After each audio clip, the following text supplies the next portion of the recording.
Welcome everybody to the Cast from the Coast. My name is Adam Miles. I'm joined as always by Josh Lambert, Aaron Peerless, and Tim Johnson. Tim, what are we talking about tonight? Movie came out in 1994 to critical acclaim by everybody except Josh and Tim. Phantasm 3, Lord of the Dead. Stay tuned. Ooh.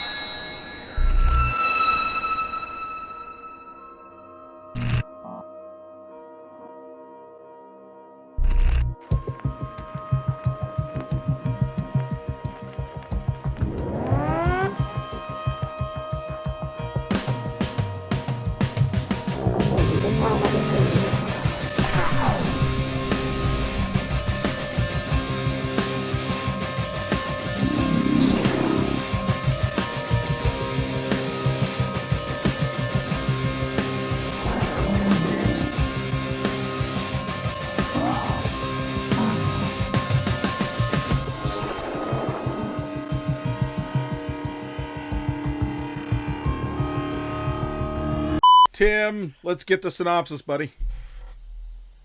Okay, again, I wish the movie was as straightforward as this one-line synopsis.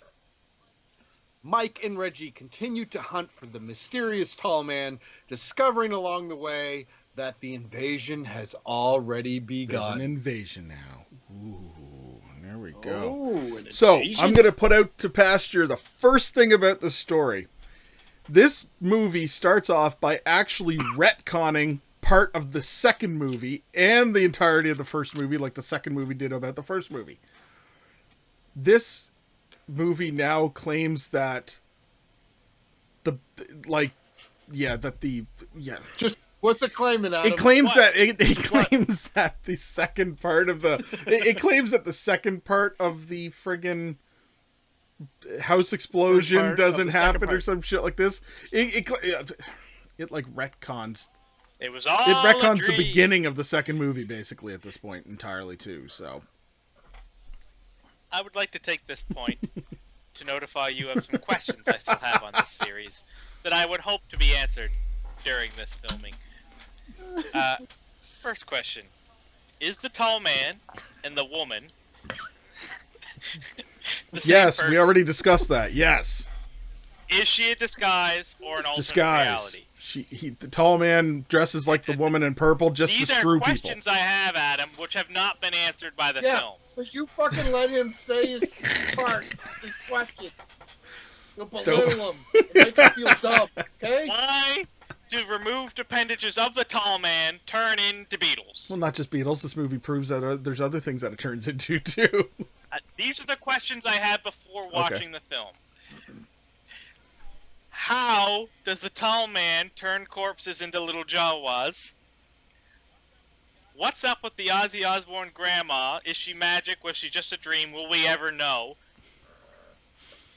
Who's the elf lady at the end of the first movie with a thorn crown? Was part one all just a dream? What's the deal with the Shining link? Is this ever The Shinning. explained? He's in the Shinning. Was the grandpa in part two a tall man alien? Is the tall man a demon? You asked that already, didn't it? Wasn't it answered? Well, You know your answer? these were the questions I had going into this movie. Now, a couple of them were answered last review episode when I had the expert of this series give me the lowdown. And is Reggie really dead? Okay. Those were my questions I had. And I'm honestly, after watching the movie, I don't know how many of them get answered. Some of but them here do we get are. answered, so let's cover that. Some of them do. We're getting there. So the movie picks up right at the very end of the second one, where basically Reggie, you come to find out, is alive, obviously. He's just very Imagine that. much so scratched up in the face because the alchemy creature version of her now just and kicks him out of the car. But then there's the question of, is Mike dead? Because all of a sudden the frickin' hearse goes off and explodes and shit like that. And now, let's throw a little bit of a monkey wrench in the situation, we get the original Mike back in this one. So the guy who played Mike as a kid is now playing Mike as an adult in this one. Because he's an adult now. Because he's an adult now. And he's Makes capable sense of to me. playing the character, apparently. So they put him in to play the character. Yeah, I actually did kind of like him as cool. Mike again in this, and I thought that he played it really well. So this was a bonus for me. This was a good thing seeing this. So in this movie we have the continuing adventures of Reggie and Mike and their plight against the tall man and trying to hunt down what the hell he's doing, and getting an answer as to yeah, that was Josh. He was like yawning or something. Oh, okay. So now Josh. So now, Boy! oh my God, I'm done. That's that done. Now you're done? I know. I'm never done, but oh well. So does this fucking start with Mike in an insane asylum No. again? This Did you watch the movie, Josh? I don't. I have on. I see a note. Mike is in an insane asylum. I don't know. it makes reference, I guess, to what had happened, but Okay. okay. So it picks up right where the second one left off with the whole hearse going and exploding type of thing, and Reggie's now kind of on his own just a little bit trying to figure out what's going on. So in this movie now, Reggie's kind of doing his own thing, and he comes across a colorful bunch of characters, like a kid named Timmy, who's Josh keeps referring to as the Timmy from the first movie that's referenced. There is a line in the first movie, which is quite politically incorrect, Yes. I might add, that refers to the mentally disabled child named Timmy up Correct. the street. And just It's so funny. happens, It's funny because I took that as a sly of you saying that I was mentally challenged. And you're like, no, not at all. It's really in the movie. And I'm like, and it just so happens that this movie follows the entire story of that mentally of disabled a child. mentally disabled child named Tim. Not that one, because it's Right. years later. No, Yeah, what are the odds? What are the odds? it's Phantasm. It could go anywhere. What? No, Now we're going gonna throw to take it, alternate timelines in the mix. Conceded. Yeah. All right. So during one of Reggie's forays into looking into like mausoleums and stuff like this, he comes across a pair of like ex-military girls who are basically trying to figure out what the heck's going on too, and they find out about this tall man type of character. One of them dies, the one of them lives, and Reggie and her and the young Timmy character kind of form a bond and head out on the road together as he tries to figure out what happened to Mike and the tall man and stuff like that. So that being said, characters in this movie, much like nothing like the previous ones, actually tends to introduce a couple of more quote-unquote memorable characters, because like them or not, the little mentally disabled child Timmy, as you would put him, he stood out. why do I feel you look at me every time you say that? Not that I'm looking at you, Tim, but you just so happen to be in my peripheral vision as I'm staring at the screen, so not purposeful, but the characters stand out. They're written enough that they're interestingly different characters. They're not really like the average characters that you see in a lot of 80s horror movies. So they were kind of well written, in my opinion, in that way. So we start off, obviously we have Reggie's back. We have Michael Baldwin is playing Mike again. So he was the kid who's now playing the adult version of Mike after the second one, blah, blah, blah. We have Rocky. So Rocky's the first character that I'll really kind of mention, because she kind of steals the show in some cases for me, because she's badass, she's independent, and Reggie tries to play his little get it on game with her, and she just ain't having none of that shit, which is fun, right? I like when she handcuffs him to the bed and she's like, I'm just getting some sleep tonight, so screw you, or don't screw you in this case. Will not. And then we have obviously Tim, played by Kevin Connors, who's a young boy who is kind of living on his own and is living in like a bed and breakfast that's like decked out with all kinds of badass weaponry and booby traps and stuff. So Booby traps? booby traps. Nah, don't even downplay, man. this Timmy kid is like Macaulay Culkin on It's steroids. Macaulay Culkin on steroids. Yeah. He really does, man. I mean, right off the bat, when the three characters come into the house and he looks up and he sees like this clown dummy with knives sticking out of it that's just waiting to like impale him. I was like, damn, that's cool. I forgot about that. That was cool. You know, just the shit that he pulls off. And he's running around in a mask, pulling wires and shit and letting things happen around him, right? He's a pretty badass little kid, right? He's looking after himself, so. So we have those, and we have other fodder characters that come and go. Obviously, that the tall man, deals with, and yeah, I don't really know what else to say about the characters in this movie. I don't really want to go into depth with these characters, other than the fact that Come on, do it. I'm not Do it. going Go to. into depth. I really don't want to, so I'm not going to. So, but I do. I would like to know what you have to say about the tall man. Tell me all the things you know about the tall man. Well, this movie, this Refining his role. movie tends to explain a little bit more about the tall man, his dirty deeds, and what he's actually up to. Josh? Please do Okay. tell. So we obviously know that the tall man is some sort of an interdimensional, demonic, alien type of creature character mix. Obviously, right? So I thought that was apparent after the first movie. Oh, yeah. So now we get a little bit of an insight into the fact that it openly explains, because now we also get Jody is back in this movie. Randomly appears. So the brother who died in the first movie is back in this movie, and he appears in two forms. One in like a ghost-like apparition form, and two, we find out, as Aaron had mentioned in the last episode, that brains are being shrunken down and put into the balls, and Jody's brain is in one of these spheres, one of the Phantasm spheres. And it's communicating with Mike. And it's trying to warn him about the tall man and what's going on with the tall man. So Mike, using his psychic link now, is finding out from Jody regarding the tall man and some stuff that Jody's found out in his, posthumous situation. And that it is, in fact, some sort of an invasion that is occurring on the Earth. They're using us as basically they're trying to create an army out of humans, is what it comes down to. Now, the end game and the end goal, it seems almost like they're locust type of creatures. They're creating an army, and they're going to move on to the next dimension or planet or whatever the situation might be, and take over that, and just keep creating these slave-like creatures to do all of their bidding.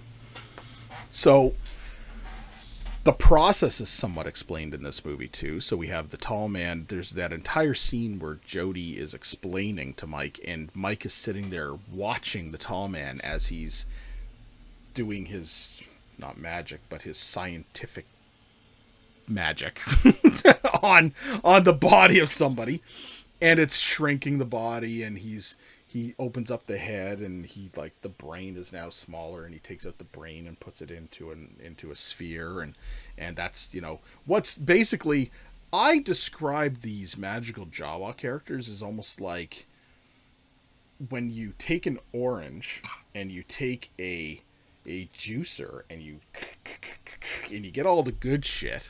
What's left is the Jawa character. They're the husk. That's right. So that's just the husk. That's what's left after you juice them for everything that they're worth. Sure. But the husk is still good for things. Like you can zest things with them, and so these zesty creatures are. We see them in like the interdimensional desert land they live in. All they do is walk in a straight line. Yeah. It's like Spaceballs. I just feel like Ding, they're gonna ding, go ding, ding, ding, ding, ding, ding. That's right. Ding, ding. He found shit. Love it.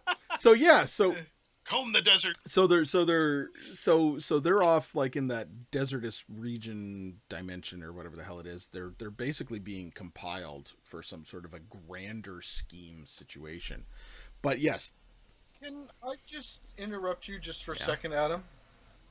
Can you do this for the whole episode? Explain things? Just keep talking about this movie and tell it to us.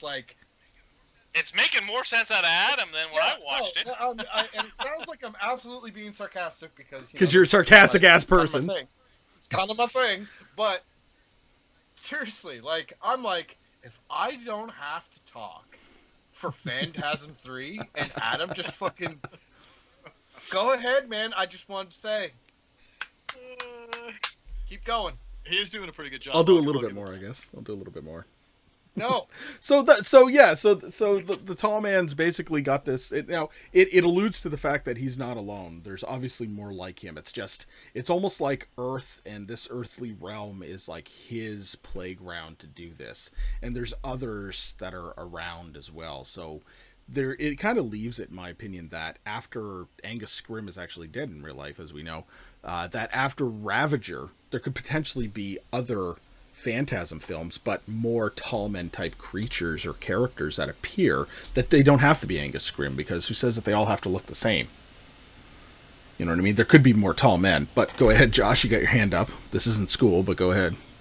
No, that was just you said. Who said they all had to look the same? Why? Because it's been the same in 5 movies Because already. that's the tall man. They die, and a new one comes in, and he gets rid of the Well, old you one. haven't seen the 5th one yet, so you don't know if he's like truly dead or not. All will be explained, Josh. He dies several times, and then a new one that looks just like him comes in and replaces him. That's the information. I Yeah, have but every thus time that far. it happens, he's a little bit older, so maybe it just only. And I mean, okay, let's face it, the movies are filmed at very great lengths in between.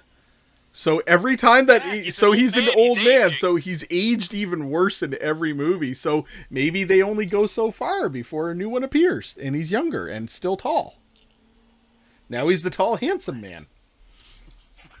Big and tall, big and tall. There Yeah. you go. Hey, I'm throwing it out there. And he's not. He's. Yeah, he's Don't. not an orange. Okay, I'm He's a trying to grapefruit. get information about this movie, and you're mixing in facts with opinions, and it's really confusing me. All right. I'm just trying to understand this Okay, series. so that's the situation there. So we come to find out that the tall man needs Mike. Why he needs Mike? Yes, for something. It has we to don't do know with what. it has to do but with his that's psychic he link and needs his them. abilities. It's beneficial to him. Is Mike a tall He man? might be. Who knows? knows? You don't yet, and I don't either. So it could be later in the series. I Maybe don't know. Maybe he will become. He the might tall become the tall later man. on. Maybe it's like a interstellar timeline dimension, and Mike is Instead the of tall shrinking, man. they stretch him, Hey. Right. and they make a tall man. All right, moving on from story and characters. Josh, I want to hear your damn notes. Oh, Please. dog. Can you please start it off with one of the questions that I wish you would? All right, go ahead. What? Just ask a question, Josh. The first thing on your notes You needs to know be a what I- question. I legitimately don't know what you mean, Tim. Is the tall man Is the tall man a beetle in a man suit? Who knows? This was my first viewing of Phantasm. Lord of the Dead. Lord of the Dead, Return of the Stupid. Took place August 4th, 2020 at 8:21 p.m. Okay. August 4th. At 8:21. Huh? You said So you August watched 4th. it. So you were watching this while we were podcasting? Are you watching it right now? Oh, I must have edited the sheet. Whenever you edit the sheet, it changes the date on the top. So you watched it a couple days ago. Okay. Yeah. Let's say August Well, 2nd. yeah. Go ahead. We could have just said, No, one they would have wouldn't have. known. They didn't know when They we don't aired know. this. It's not going to air for a couple more weeks, Aaron. Way to go. You've ruined the mystery of Josh's To the notes. mystery of they I cast hope from you're the happy with coast. yourself. All right, I'm kicked off. Everybody, bye. Sit still. Okay, my first question. Are there multiple tall men? I'm gonna say yes. Yes. Okay. So Even one I got tall that. man dies. Well, that's what I thought. One tall man dies, another tall man comes and replaces- strong. I'm taking over. But these people are talking like the tall man don't all have to look alike. Like that tall man just gets regenerated and he comes back. It's a different time that he comes back from. So it is the same tall man. So do all tall men look like the tall man? Maybe. He's so angry. Let's. Nothing is ever as it seems. Quote. Well, they fucking got that right. I'm glad they opened with that quote, because that's the most accurate thing I've fucking seen in this whole friggin' movie. Okay, fair enough. So Tall Man wants Mike intact for something. He's not just hunting to kill Mike, he needs him. Okay, this is a story arc. This is how you tell a story. You decide that there's something that has to happen, and you introduce it as a conflict.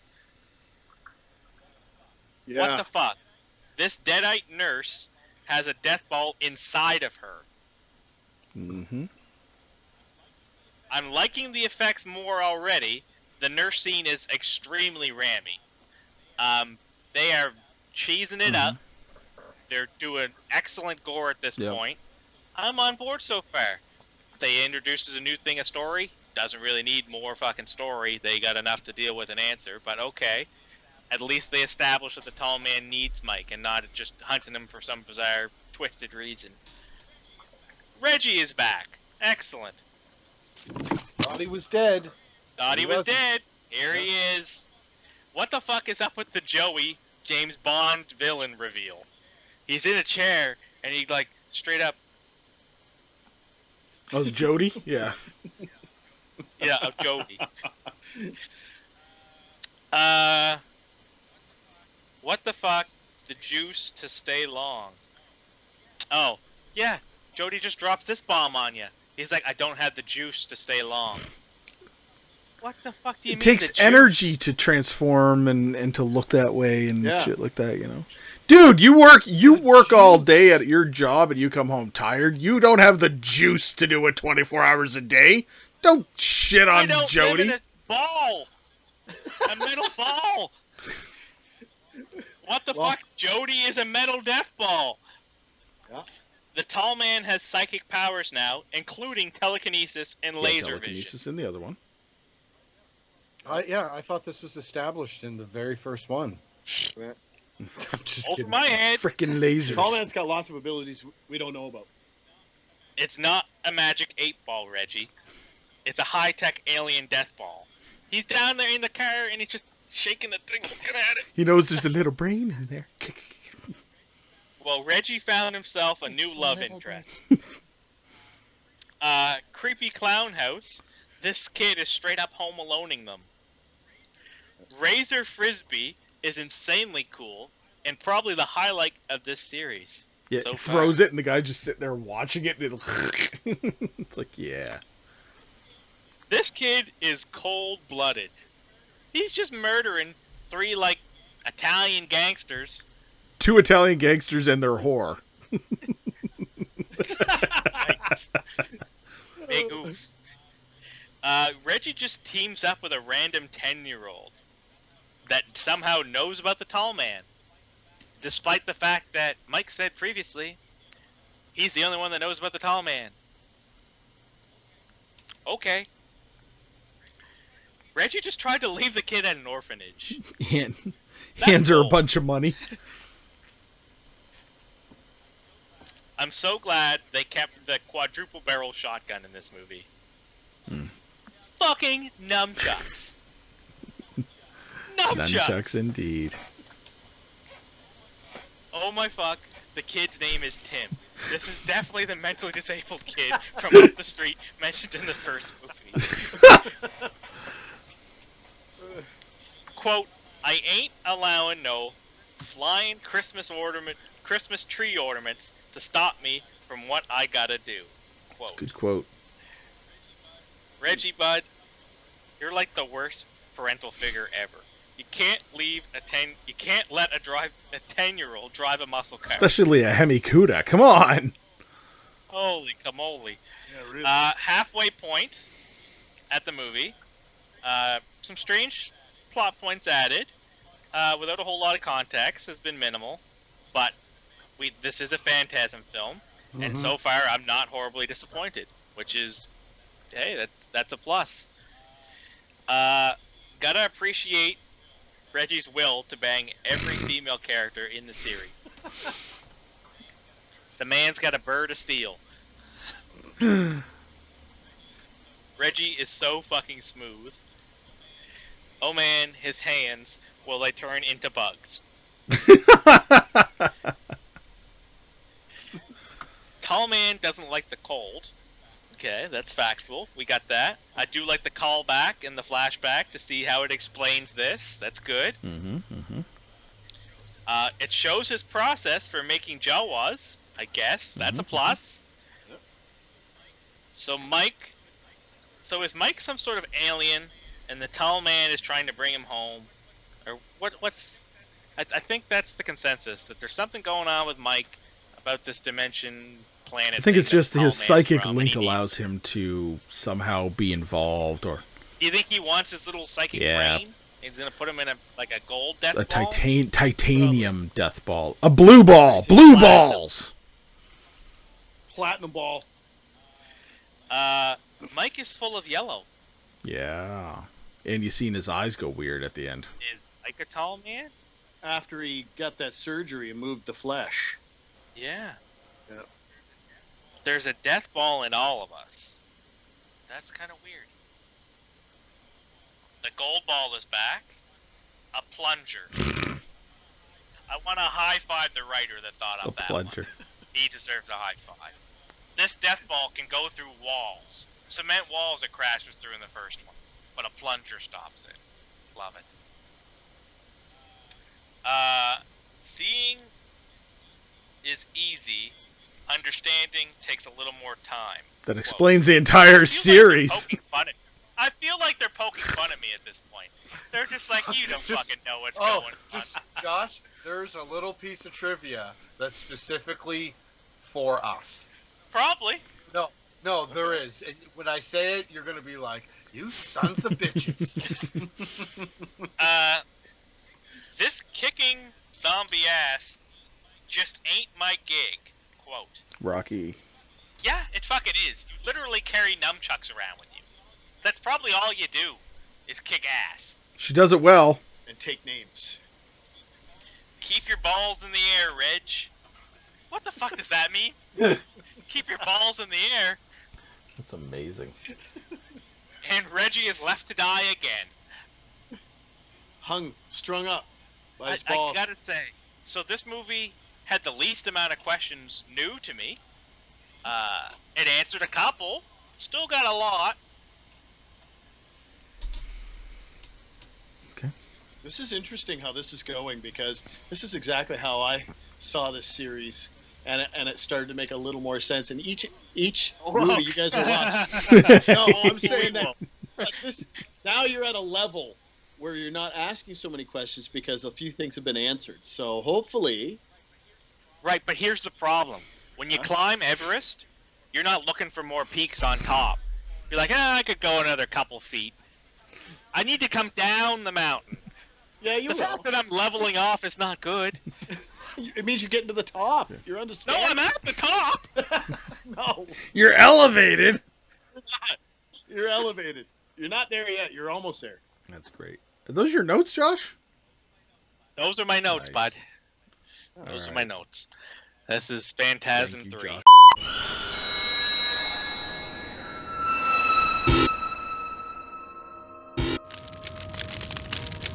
Hey guys, I'm Felissa Rose, Angela from Sleepaway Camp, and you're listening to They Cast from the Coast. Yeah!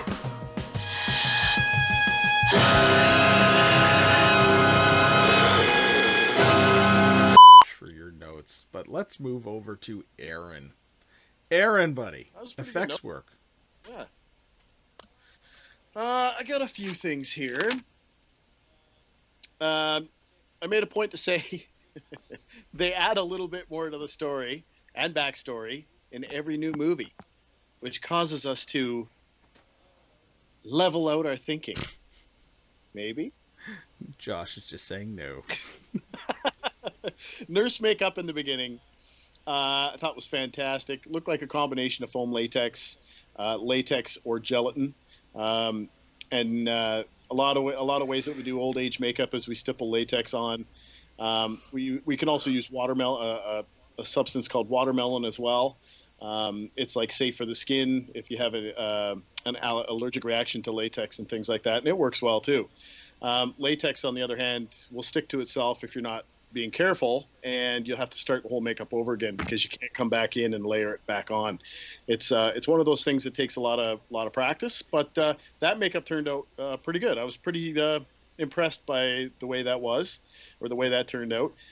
There's no. She was a Deadite. Like, Yeah, she could yeah. have been in an episode of Ash versus Evil Dead. And I would have said, yeah, that's a Deadite. Yeah, absolutely. There was no Greg Nicotero or Robert Kurtzman on this one, but Mark Shostrom came through on this one and pretty much took over this. There's another SPFX person that I want to mention is Dean Gates. He probably doesn't get a lot of mentions, but he was part of the effects crew. And there's a wig maker also on this that deserves a little bit of recognition as well. And I think that all these other people that are in the background,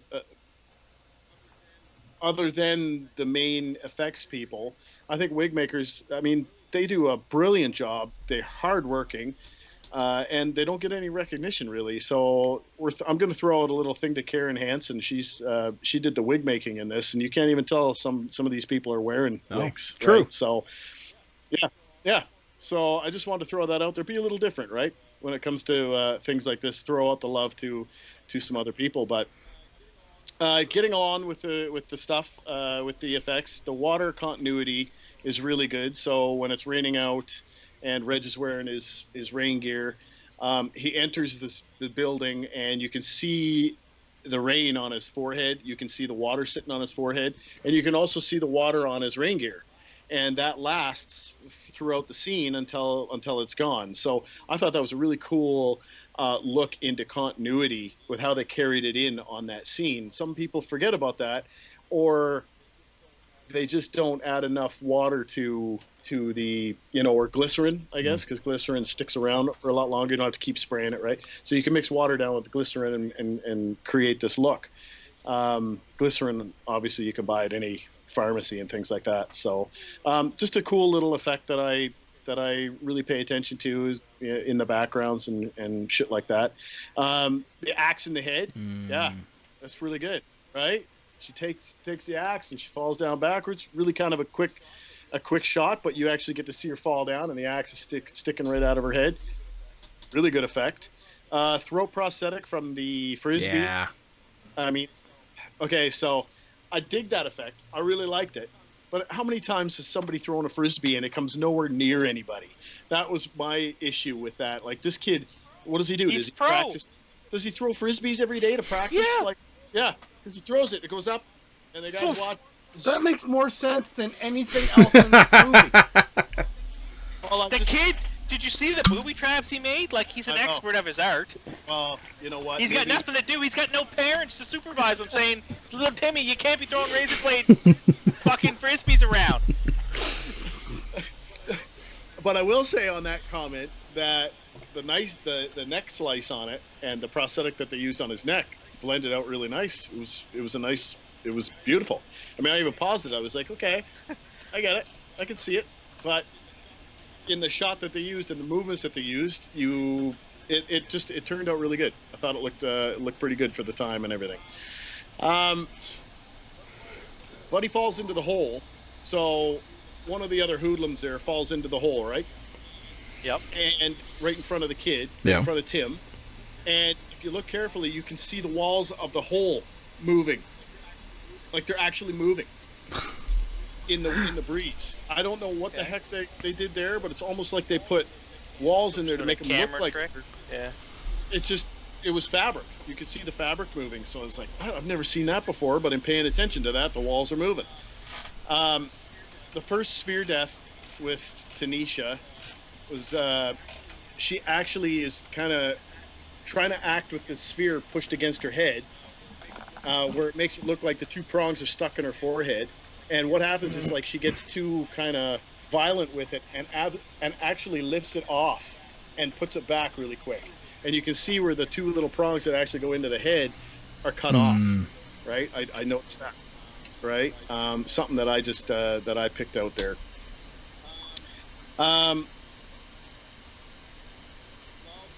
Love the procession of hearses. This is one of those movies that when I saw the procession, I was like, gotta have a hearse in my business. I have to, right? So that was the actual shot of all the hearses coming down. I'm like, I got to find myself a hearse because this is just kick ass, right? Nice severed hands from the tall man. When he gets cut off there, he's coming through, and Reg puts his hands on the two-dimensional posts that are sticking out. The hands get cut off, and they fall to the ground, and then they get to turn into a couple severed hand creatures, which I think are absolutely hilarious. I laughed so hard at that, and I laughed again today when I watched the movie again, with their little mouths, and then the nostril monster, right? So it's down on Reggie's face, and Reggie's like freaking out. Every time I see that scene, I absolutely lose it. And then the next shot is the finger up his nose, and it's hanging there because it's been cut by He Rocky. pulls right? it out. I can't. And the things are skittering across the ground really well. I thought they looked pretty realistic going across the floor, right? It didn't look like CG. It didn't look like any. It most likely was CG, but it looked really good for what it was. Again, probably another reference to Evil Dead with that kind of situation. What else do I have here? Decent undead makeup in the hearse. So when all three of them came back, they're dug up and they're driving the hearse and they're all looking over. Yeah, I thought that was tight. Everything looked really good there. When the female undead gets shot in the face and she falls off the car and then the hearse runs over her, I could feel that pain. It just, if you watch that scene in slow motion, you can see the actual sparks coming out of the gun. You can see the torso that they used fall and tumble, and she still has sparks flying off of her, right, as she goes underneath the car, which I thought was so cool. Like, I don't know how many times you would have to shoot something like that to get that kind of effect, right? But you can tell it was from whatever they stoked the gun with and shit like that. So I really liked that effect. I thought that was super cool. For the most part, I think the sets are really good in this film as well. Almost makes up for some of the shitty acting in this one. The evil Jawa scene with the brain transplant is fantastic. And I think it kind of explains how those guys are created a little bit. I think that they incubate the brains for a while in those little creatures. And if they survive to a certain point, it gets to a certain age that they take the brain out and put it into a sphere and then let the sphere go. And that's... Have you guys ever seen those, like, Star Wars encyclopedias that explain, like, every exhaust port on a fucking ship and every little button on a droid? I got a couple, too. This movie needs to explain all this stuff. It needs, like, a condemnium. So you buy the movie, and then you also get this fucking dictionary that explains what this fucking series is. You know what? If somebody came out with some sort of thing like that, I'd buy it. Yeah. I'd borrow it off Josh. When the goons deliver Tiny Tim, to the tall man, and the tall man, or the tall goon with the red shirt, walks away. So he delivers it. I remember the scene. He delivers Tim on the bed, and he's already trying to work on. It's Mike. He delivers the boy, and as he turns around and walks away from the tall man, he kind of goes into a trance around the tall man, right? Spins around. His t-shirt sleeves are pulled up, and the makeup's cut off right here. So you can see flesh from here to here. So that was something that I noticed in that one scene with makeup. They should have just carried the makeup up past the sleeve a little bit, so that if the sleeves did ride up a little bit, you wouldn't see that flesh. So that was a little disappointing when I picked that out. Few flaws with the goon makeup, nothing too serious. This is what I just mentioned. Gelatin melting effect was used again in this with the hands. So they colored the hands with some foundation, and then they heated it up quite hot, and you can see all the gelatin melting around and the flesh tone and everything all kind of seeping off. I thought that effect, I just love that effect, hands down. Love it. Great frozen effects, I thought, on the tall man. I thought that him being frozen they really made it look like he was actually, Mm. cold and freezing, right? So, I have a note here. Rocky's acting sucks balls. It was the only. It's the only acting in it that I thought was a little forced. I think in this film. I mean, Reggie's got his own way of acting and things like that, and you do get used to Rocky's acting as it goes.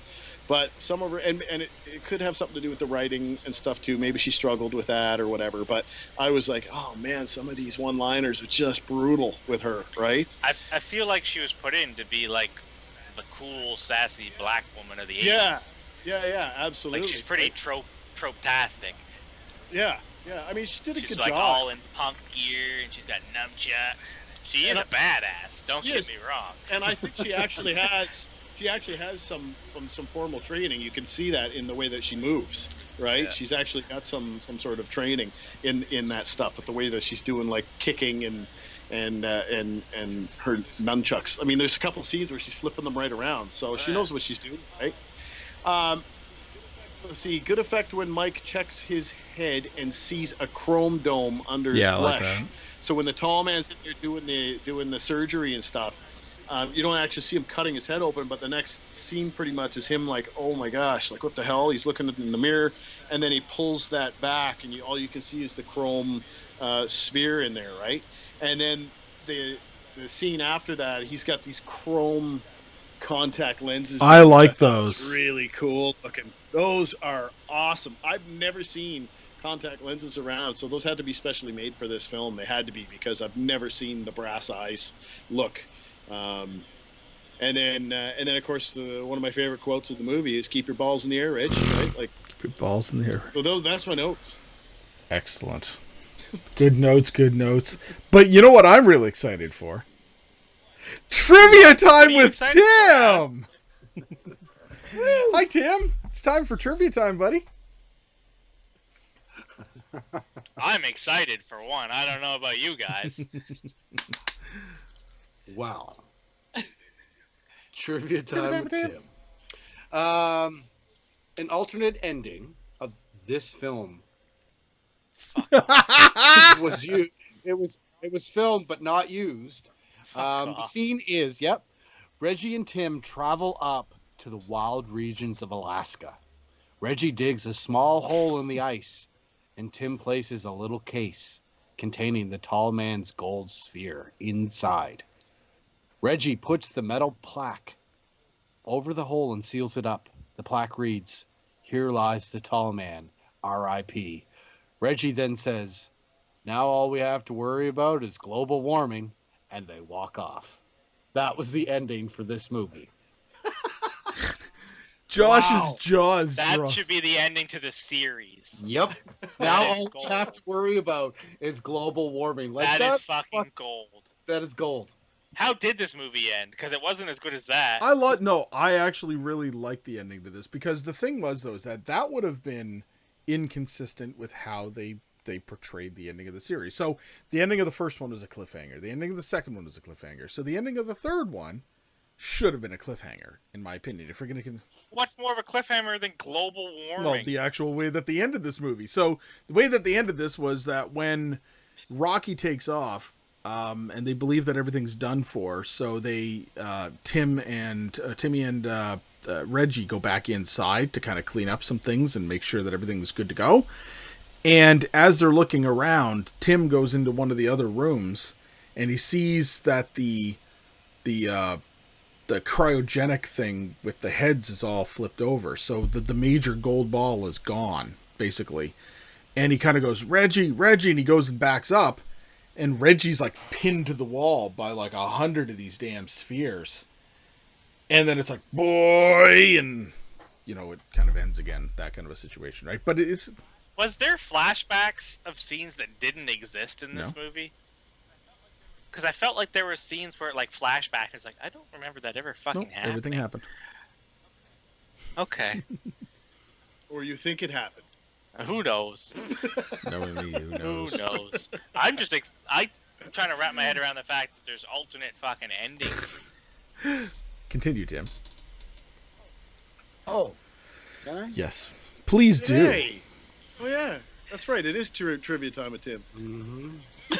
You can't drop a bomb like that on people I know, without expecting to talk about I it. know.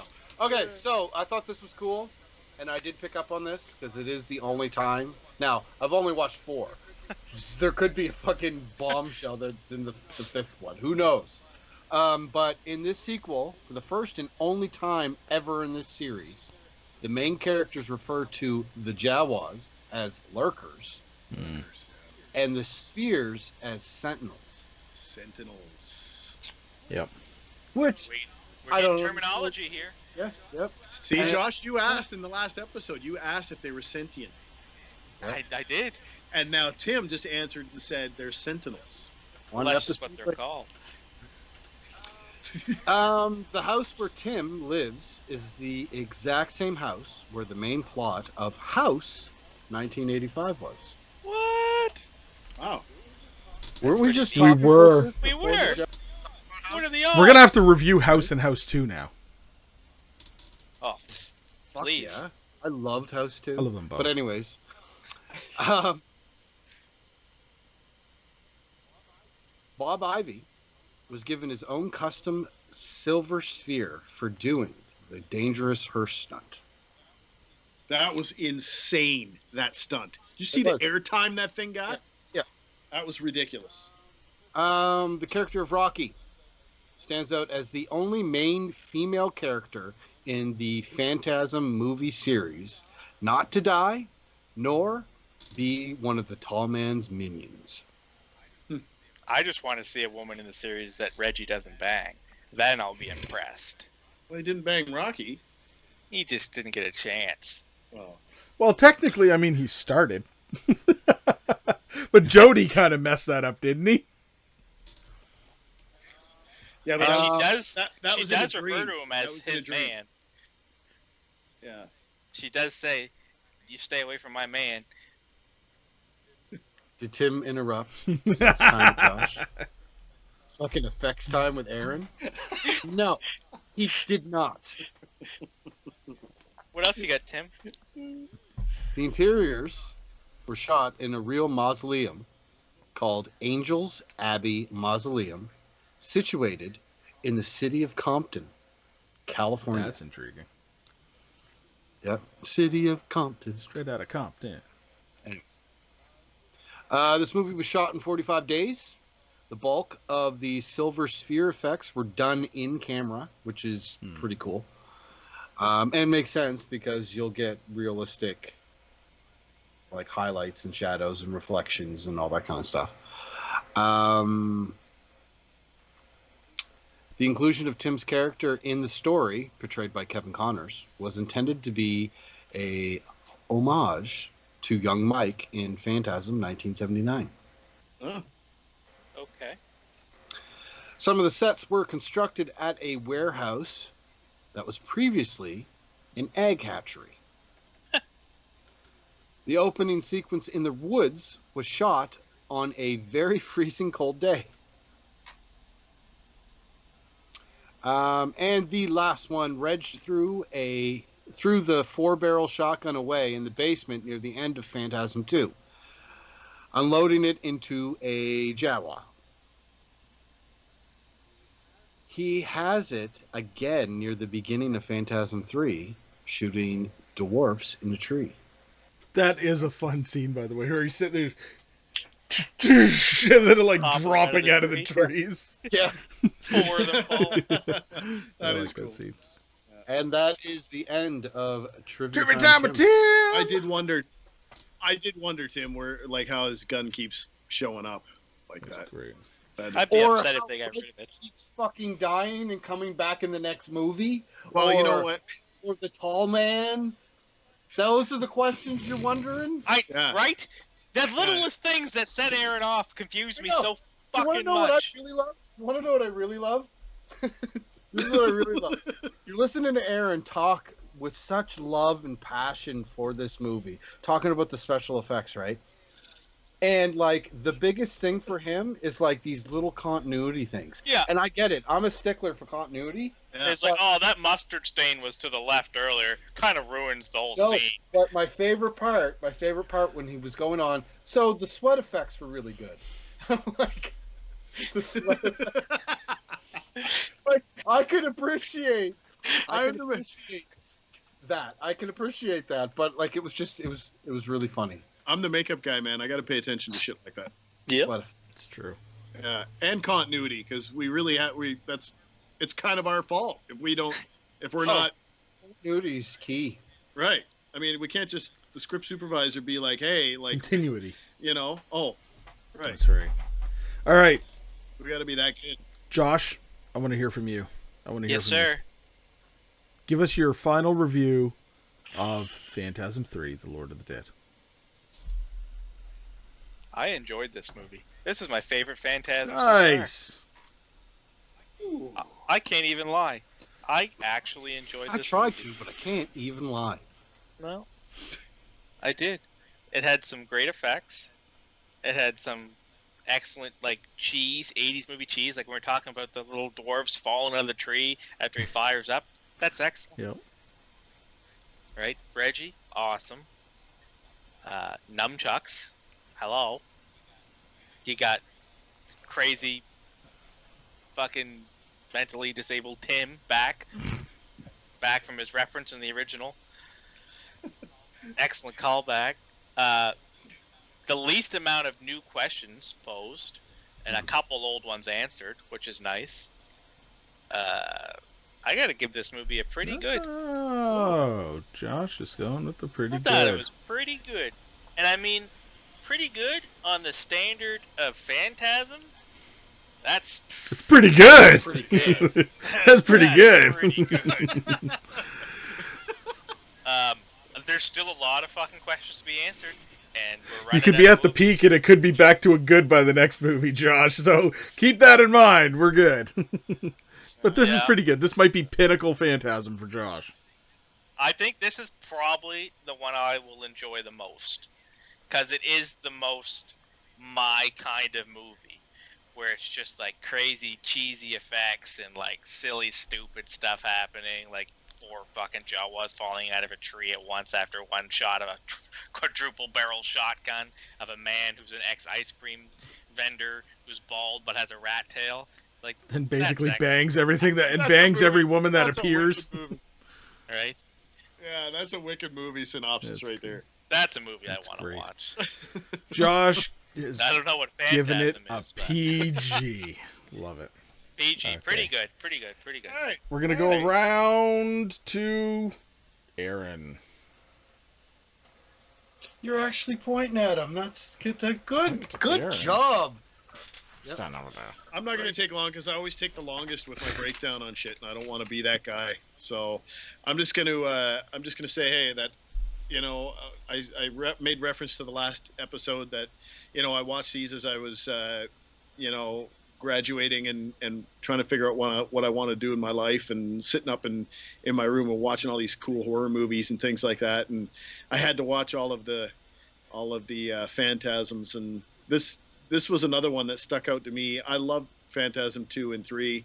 Love number 5. I'm still iffy about number 4, but maybe it'll make sense now that I'm a little older and I understand the storyline a little better. Yeah. I'm not being sarcastic in any way, shape, or form. But I did like the location shooting. I like the music in it. I like the effects in it. I think they carried the effects really well. Compared to number 2, when it was it was a Universal Studio or Universal Pictures movie, number 2, and I really think that they held the effects, and I think Mark Shostrom really stepped up without having the other guys backing him for all these really cool effects. He stepped up and he really carried it through on this one from number 2. And he had a good team with him as well, carrying that through. So, like what you said, Josh, I like this one. I think number 2 is one of my favorite, but this one is right up there as well, maybe a point or two just below. what I thought number 2 was, right? I mean, this one did get a 6.1 out of 10 on IMDb, and number 2 did get a 6.5, I think. But not a big difference. But overall, I mean, obviously, I'm going to give this a recommended because I love Phantasm series, right? I love it. It's taken me a long time. Nothing less from you, Aaron. Bitches. Perfect. I feel that R is fucking out of spite, though. No. Well, let's just see what Tim has to say. No spite here. Tim. Me? You. Tim. Me? Okay, so I've sat through what is now 3 of these, even though realistically I sat through 4. And I can honestly say that out of all of the 3 that I've watched, 4 that I've watched, this one was okay. And I hate to admit it, I do, because it's like, what the fuck? This one had the least convoluted story out of the 3 so far. I like the addition of Rocky. I thought she was great. The fact that the little disabled kid's name is Tim, that sold me right there. Like, I was legit. I'm happy that the fucking Jawas weren't in it, and it kind of went for, like, the more, like, undead Zombie, deadite. zombie thing. Yeah, that was fucking great. I don't know, it's just little changes that they did to the formula that just kind of tweaked it a little bit better. It was a lot easier to digest. Again, the soundtrack, I fucking love that theme. I mean, I kind of knew, I was like, when I sat down, I was like, fuck, Lord of the Dead? Like, that sounds awesome. And this movie's gonna suck. And it didn't completely suck. And I mean that sincerely. I'm happy that Phantasm got a win out of me. It's obviously not anywhere near anything that I would ever remotely watch again. Like, I'm never going to own this series of movies. But I think out of the 3 of them, like I said, this was probably my favorite one. This one was the one that was, hey, too bad the other ones weren't like this. Because if they were, I would totally be down. Like I said, the story wasn't all fucking... But maybe it's because my brain is all... Because I've watched the other ones, like, I'm predisposed. But the thing that really bugs me, okay? They put this as the tagline on the poster. As a big fuck you to Tim and Josh. We tried to warn you. And if you don't get it this time, we're going to have to drill it into your head. You bastards. Balls on your forehead. They know what they're talking about too, because like I said, absolutely do. there's a bunch of quotes in the movie that are saying this, like that seeing is easy, understanding takes more time. Like, they know what they're saying. Yeah, they're like, you're fucking idiots if you don't get this. Dicks. I'm gonna send them a letter. You're going to send Don Coscarelli a letter, worded and you're going to email. berate him, and then you're going to say, by the way, can you please sign my Bubba Yeah, Hotep if you had DVD? any of those cool metal balls, just email them to my address. Can you please sign my Bubba Hotep DVD? So, Included is one movie you didn't shit the bed on. Please sign it in return. Thanks. Go ahead, Tim. Tim's review of Phantasm 3 Lord of the Dead, I'm going to give it a Woo! Nice. PG. It earned a solid PG. Like I said, it was better than the other 2. Just wait till I get to 4. But like, I don't know if our grading system has changed because these movies are so bad, or it feels like if we're comparing them to the other movies, or just as a straight line. Because I feel like if I just watched this one movie, it wouldn't be a PG. But I feel like because we're comparing it to the other dog shit that is the other one, I think that's what's happening here. I give this a well-deserved earned PG. It's pretty good. Awesome. I like that. Impressive. I'm impressed by this. That's for sure. Are you surprised by that, Eric? I am. I'm very surprised, to be honest. I thought you guys were going to shit on me all night here for this, but you No. did. You did, but you still gave it a pretty good, literally. Hey, I think this review more so than the last one. Like, I don't really have anything bad to say about it. Like, I could very easily, but like 2 deserved it more. Do you know what I mean? Like 2 deserved me to shit on it. Right. And I don't have any energy after reviewing 2. So I was happy that 3 wasn't as bad as 2. I see that. That makes sense. Yep. Adam, where do you lay? I love you it too. like you sentiments do you I share a lot of sentiments with you guys, as always. Yeah, but one in particular. Never mind that. So, after coming back to this movie, having seen it, I seen it multiple times when it was a direct-to-video VHS movie. It was one of those ones that, oh my gosh, Phantasm 3, I gotta see this, and I'd rent it from the local mom and pop rental store, and I'd go back a couple weeks later and rented it again. I did enjoy this a lot, and coming back to it again, it holds up. This movie does hold up to me. It is, in my opinion, if you look at 1, 2, and 3, 3 is the shit. It's awesome. It's better than the other 2 by every means, and that's saying something because 2 is the one, like I said before, that got me into the series. What? Just say you share the same sentiments as me. No. I said no. But you're saying it more excited. So just do it. Shut up. Fine, I share the same sentiments as Tim. I've had a shitty week. Give me this. Tim, I share the same sentiments. Are you happy? I'm gonna go cry now. The effects work are good, and the effects work is great in this movie. The story is not as convoluted by any means, and yes, I find that it does wrap up some things, and it tries to explain a little bit more.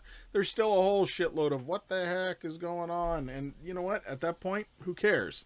It's becoming fun at this point, and there's a continuation to the story that I look at it in this way to say there's going to be some shit that we'll never find out about, but moving forward, it's giving us some hope for how the story's going to kind of wrap up a little bit better. So I'm not dragging. But don't you already know that? What? Yeah, he knows all. I don't know all the answers. And he's playing it off. I don't know all the answers. I did watch Ravager when it first came out, and I honestly, I'm excited to go back and watch it again because I don't remember dick about Ravager. I'm gonna go into it and almost watch it as if it was brand new to me again. I think I watched it at like 11 o'clock at night one night, and I was like half falling asleep the whole movie, and it was just because I had worked a long day. So I can't shit on it, and I can't praise it because I don't really remember a lot of it. Part 4? Can I just say something about one of the stars that we're missing on this whole thing? It's the car, man. The Hemi. The Hemi-Cuda is absolutely amazing that they're using in these cars, and we none of us have mentioned it through. I mean, we mentioned it, in certain contexts and things like that. But the cars that they're using in this movie are fantastic. Yeah. They're fantastic. I agree. It's Coscarelli's Delta. It's he probably didn't. That's a fair I believe assessment. I said don't fucking compare it. Yes. This series is not The Evil Dead, no matter how many comparisons we try to make. It'll never be. So that being said, I do enjoy this movie quite a bit more than the first 2 at the very least. I think that this is pinnacle. Ooh. I'm giving this one an R. This is recommended. If anything, but the problem is I was very close to not giving this an R and giving it a PG. The reason is because the only reason why this movie deserves an R is because of what it does to the story. So you got to know the story. As a movie that stands on its own, no, it's not an R. If this was just some random movie and I'd never seen anything else or knew anything else about this, obviously it would be like a G, maybe a PG, but like it doesn't do anything for you. It's about what it does to the story, how it improves on the storyline, how it answers the questions, and how it does something good for the series. It's an R. So this movie, R, recommended. Done. I don't think this movie would exist if we didn't have the other ones either, Adam. So, Aaron, you know, of course. Right. That's a That is fair a fair assessment. Seriously though, right? When you think about it, But it what I wouldn't, like, but why what I would mean it, is it would be a terrible standalone, right? It would be a terrible stand. You'd be like Josh, but even worse. You'd be like, But that's the thing. So think about this for a second. Like I had mentioned earlier, and I had mentioned this before, I seen part 2 before I seen part 1.